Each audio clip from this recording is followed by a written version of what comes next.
নমস্কাৰ বন্ধু বান্ধৱীসকল, মোৰ চেনেল চাংঘৰত খাদ্যৰ জুতিলৈ আপোনালোক সকলোকে স্বাগতম জনাইছোঁ। আজি মই আমলখি মুৰাব্বা বনাবলৈ লৈছোঁ। তাৰ বাবে মই কেইটামান ডাঙৰ ডাঙৰ আমলখি লৈছোঁ।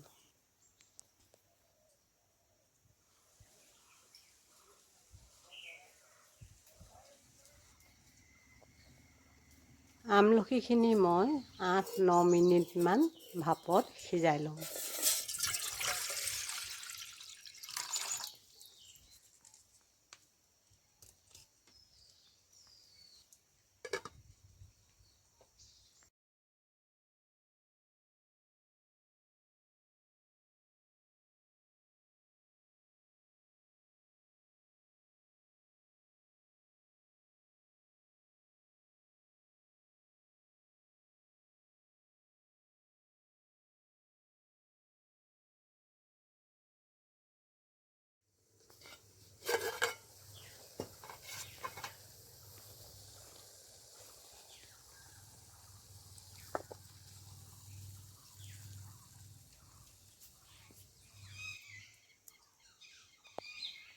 আমলখিখিনি সিজোৱাৰ পাছত কাটা চামুচ এখনেৰে এনেদৰে ফুটা কৰি লৈছোঁ, যাতে গুড়ৰ ৰসখিনি আমলখিকেইটাত সোমাই যায়।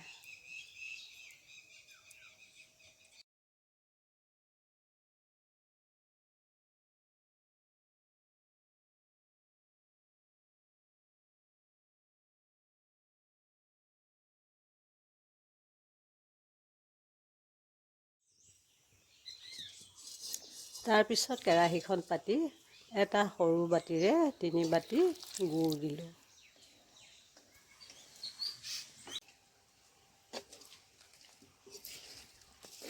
দুটা থেতেলিয়াই লোৱা ইলাচি দিলোঁ।